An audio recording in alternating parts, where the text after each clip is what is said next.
Hi, I'm Nick. And this is John. I'm John, yes, I'm John. Me. Okay. Yes. He's Nick. He's hi, I'm Nick. Hi, I'm Nick. We already told that. Okay. Hi, So, I'm John. Hi. Let me tell about the video. Oh, yeah, the video. Okay, this Hi, video John. is a tutorial about how to select in which computer you're going to remote desktop to. The basic idea is that you've got 2 or 3 or more computers in your home, and you want to be able to connect to select in which computer you want to remote desktop to. Okay, now you're drinking on camera, okay, but how do you do that? It's just iced water. Yes, ice water, okay. Yeah. So, Well, one time is tea, one time is ice water. anyway, so remote desktop, and we're gonna make it really helpful, I think, for people that have, a lot of PCs, either in their office at work, or they want to do stuff in their house, like I want to do stuff in my house, and I'm at work, and then I have a desktop and a laptop. Are you going to tell the folks about the music? Oh yeah, we are going to have some friends of ours, they're the Trigger Band, make our music. Yeah, make our music. Big fans. Yeah. You can like them on Facebook, and we will, have a link with their Facebook page and their web page and stuff like that. Yeah, under our description of the videos. I think I will update all our videos with that. You're drinking our camera. It's ice water. This ice water is very good. Yeah. This is really good ice water. Anyway, yeah, and they have agreed to make some songs for us, the opening and closing. I think it's time we start. Time to start, yes. Okay, so let's go. Screen change. Oh, welcome once again to another beautiful tutorial from Geeks 101. In this tutorial, we are dealing with remote desktop, but with a small twist. Okay, the twist is that we will show you how to be able to choose the computer that you want to remote desktop to, but with just having one internet connection, one router, one external IP address, which I assume that's the case for most of you. Okay, we are working with Windows Remote Desktop because, it's a client that is built in within every Windows operating system, and it doesn't need any additional software whatsoever. So let's say that you are at work working with a PC with some version of Windows, and you need to see a file that is located and saved on your laptop or desktop. How can you remote access both of your computers with one external IP address? This is basically done with port forwarding, but I will give you a brief insight of how does this work. Okay, so let's say that you are on this remote location and we want to access our desktop. We are sending a remote request with the destination IP address of our external IP address, our router's external IP address that has received dynamically from our internet provider, and with a destination port number of 52001. Okay, that packet, that request travels throughout the internet and eventually it reaches our router. Okay, we will create a port forwarding rule on our router that basically tells it that when it receives a TCP packet with destination port number of 52001, okay, please send it to the IP address of 192.168.1.10, which is our desktop IP address, and please change the destination port number from 52001 to 3389, which is the default port number for remote desktop. Okay, in turn that packet will reach our desktop. Okay, we'll travel through here and reaches our desktop, and we'll open a remote desktop session between these two computers. Okay, if we want to access our laptop now, we will remote desktop to our one IP address with our external IP address once again, but with port number 52002. Once again, that request will reach our router at home, and we will create a port forwarding rule to send that request to the computer with an IP address of 192.168.1.100 and change the destination port number from 52002 to the default desktop, remote desktop default port 3389. So a remote desktop session will be achieved between these two computers. Okay, basically, as you can understand and you can see, the idea is that we use port forward to direct the remote desktop request by changing the port number. Needless to say that, okay, this applies for more than two computers, okay? Okay, let's now review the steps that we need to do in order to accomplish that. Okay, at first we need to enable remote desktop on our computer.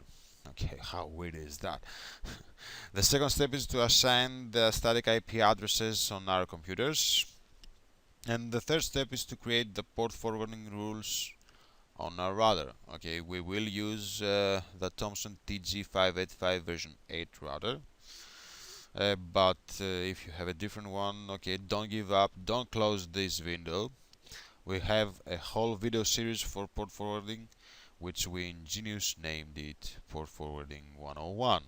So I think you can find a similar router with yours and you can go on.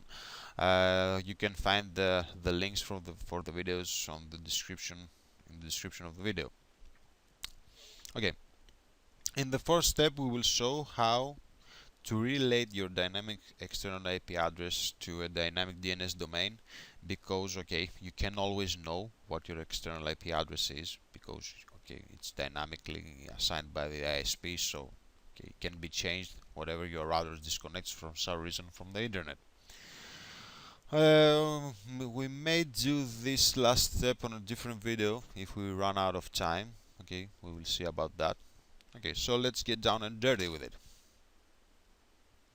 Okay, so the first step it's to enable the remote desktop on both computers. It's a very simple procedure. You just need to find where that option is. The path for that option is I will show you to you on Windows 7, but I believe that's the same path as long as I can remember anyway. It's the same path for all Windows versions, I think. Okay, I might be wrong here, but okay, anyway. So click Start, go to Control Panel. Okay, find the System option, click on that. And on the left here, you see the remote settings. Okay, so the remote assistance, you need to check the allow remote assistance connections to this computer, and on the remote desktop options select allow connections from computers running any version of remote desktop. That means that if we are on a computer that runs Windows XP, for example, which has an older version of the remote desktop client, okay, we'll still be able to remote desktop on this computer. On the advanced options, you can select the maximum amount of time the remote desktop will remain open. The remote desktop session will remain open. Okay, leave it at 6 anyway. This should be checked. Allow this computer to controlled remotely. So click OK. And we're done. We're basically done. Click Apply. Okay, that was the option on our desktop computer. Let's go now to our laptop. We are ready to proceed to the second step, which is to assign the static IP addresses to the desktop and to the laptop. Okay, we'll start with the desktop. So to assign the static IP address, go to Start, Control Panel, Network and Settings Center. On the left here, click Change Adapter Settings. Find the local area connection because okay, the desktop is connecting by an Ethernet cable, so right click on that, click Properties, Internet Protocol version 4, Properties, and select the user following IP address. We will use the 192.168.1.10 IP address, default subnet mask, and the default gateway. It's the router's IP address, which is for Thomson is 192.168.1.254. Okay, give me a second to type my ISP DNS servers. Okay, If you need more detailed explanation of the process of assigning static IP address, if something of what we did is confusing for you, I believe that's I saw a very good video out there on YouTube. Some guys that for a weird reason they call themselves Geeks 101 made it, but it's pretty good anyway. So if you do not know what your router's IP address is, or if you need a better explanation, click on this link to direct you to that video. Okay, so we are ready now to do the same step on the laptop. Click OK here, close, and let's go to our laptop. Okay, so we're ready for the third step in the remote desktop to multiple computers tutorial. In this step we are going to open the necessary ports and do the translation that we talked about earlier. Okay, as we said, we will open to our desktop with IP address 192.168.1.10 port 52001, and to our laptop with this IP address, the port 52002. Once again, our Thomson IP address is 192.168.1.254. If you have a different router, check the Portforwarding 101 video links in the description of the video. Okay, so let's begin by opening a browser, let's say Google Chrome, and on the address bar type the router's IP address, which in this case is this one. Let me type admin username and password, and okay, let's maximize that anyway. Okay. And now go to the left of the screen to the toolbox and to the game and application sharing. And now click the create a new game or application to make the two rules that we need. Okay, for the first rule for the desktop we will name it remote desktop. Okay, select manually entry of port maps, click next. Okay, and now in the protocol leave it to any, or you can select TCP because the TCP is the protocol which the remote desktop uses, but leave it to any, won't make any difference. In the port range, okay, we set for the desktop that we're going to open the 52001 port, so 52001 to 50001, and into the translate to we will type the default port of the remote desktop, which is 3389. Leave the trigger port field blank, and we're ready. Click add. Okay, cool. And now let's create another one for our laptop.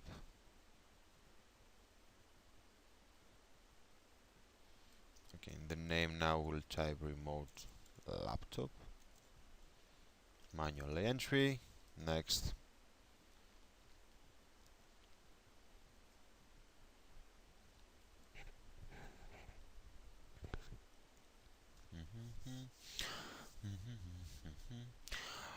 Okay, for the laptop we said that we're going to open 52002 port.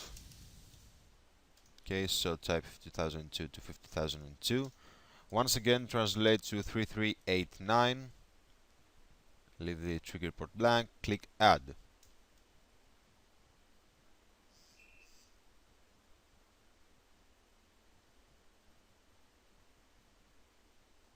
Okay, and now we go to assign a game or application to a local network device.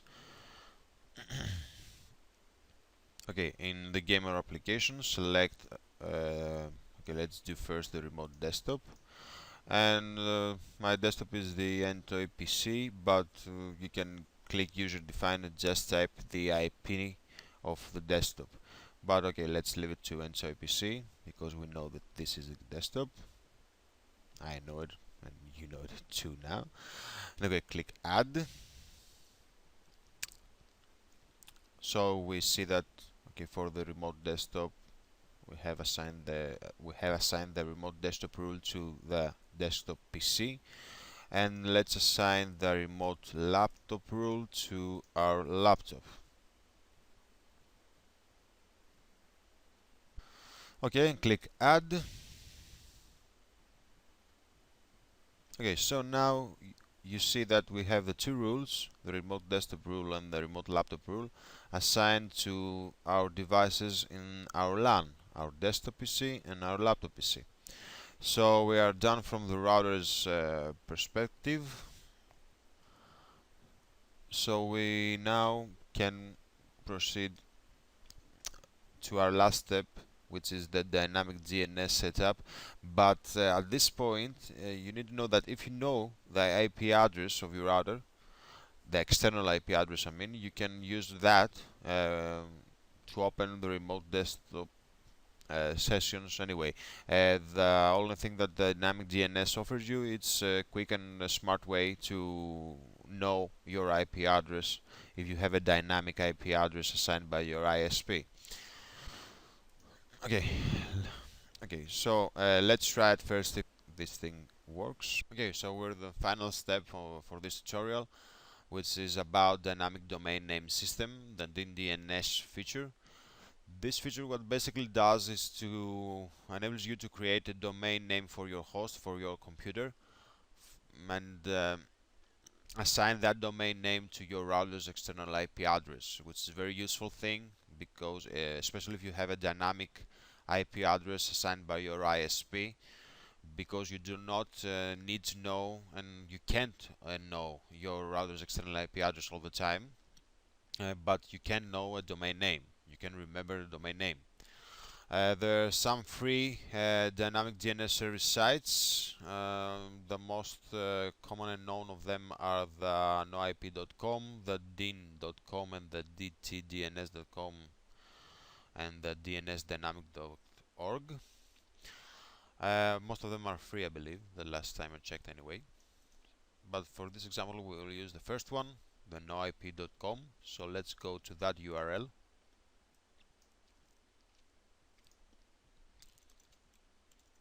To see how to create that account. Okay, you see here the NoIP free is about creating a freed host name to point to your dynamic IP, which is exactly what we want. So click on this link, type your email address and click sign up now.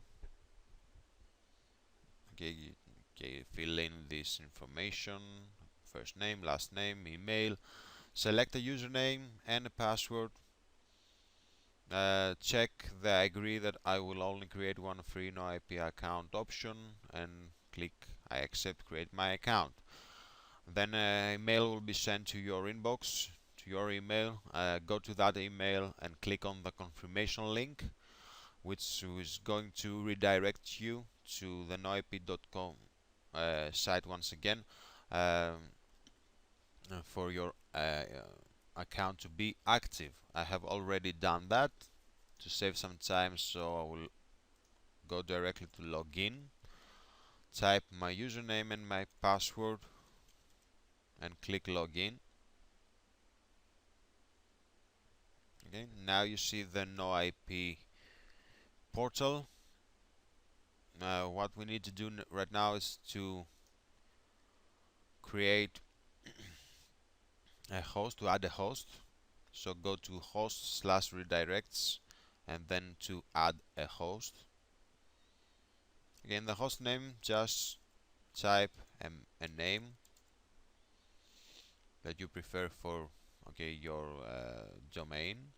Select from this list whatever domain suits you for your name. Let's select noip.org for this example. Leave all the other options to the default values and click create host. Okay, you see now that we had just created a correspondence between the geeks101.noip.org domain to our external IP address. Okay, from now on you have two options. You have the option to download a client for your operating system, which basically you're going to install it on your computer, and that client will automatically synchronize your IP address to your domain name all the time. The second option is to put this information of the account to your router's dynamic IP, the dynamic DNS, option, and the same job that the client do will be done by your router. I believe that's a very useful feature.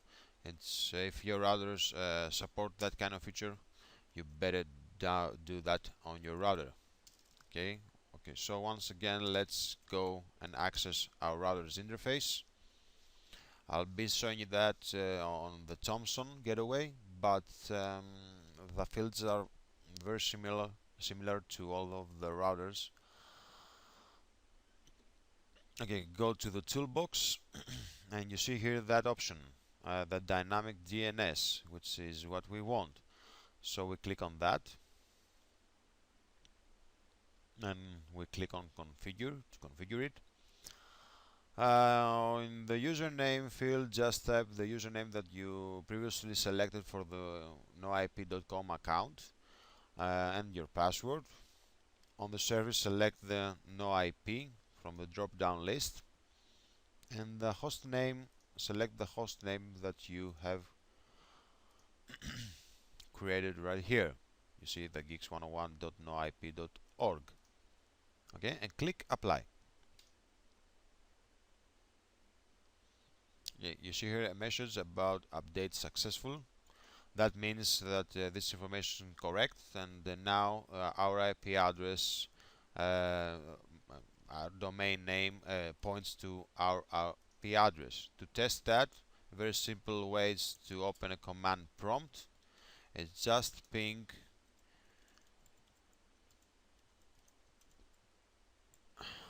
your host domain name.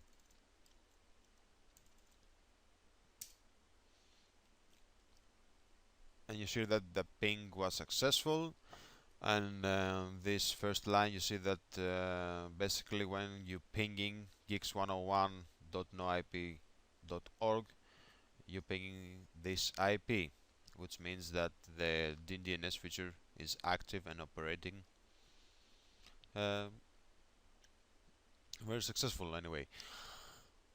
So that was the last step, and now we're ready to test our remote desktop feature and to see if all our efforts were not in vain.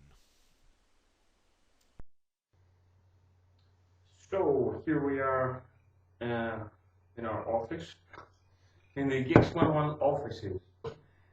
Anyway, here we are, and this is my Google Nexus set. So I'm gonna go into my app drawer. I'm gonna go to Remote Desktop, very cool app. This is a free one. Sorry. John is my desktop and Morgan is my laptop. So I'm gonna try this first with my desktop. I bet you can see the screen anyway. Click on that one. Oh, it's gone. And here we are. We were on my desktop. Let me just minimize the browser. Yes, and you can see my desktop here. Anyway, so this is my desktop. Just a moment to switch the camera.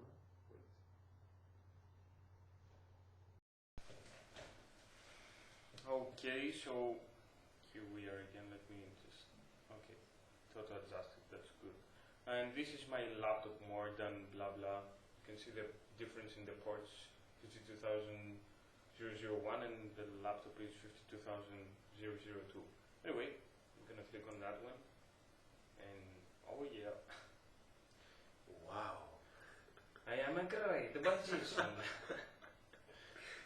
Anyway, this is it. You can actually see over here. This is the start menu. Okay. So I guess that's it. Hope you like it and you find it useful.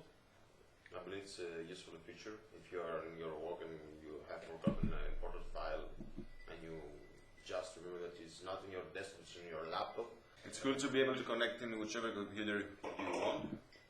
Anyway, okay, we're thinking about doing a video for Wake on LAN feature.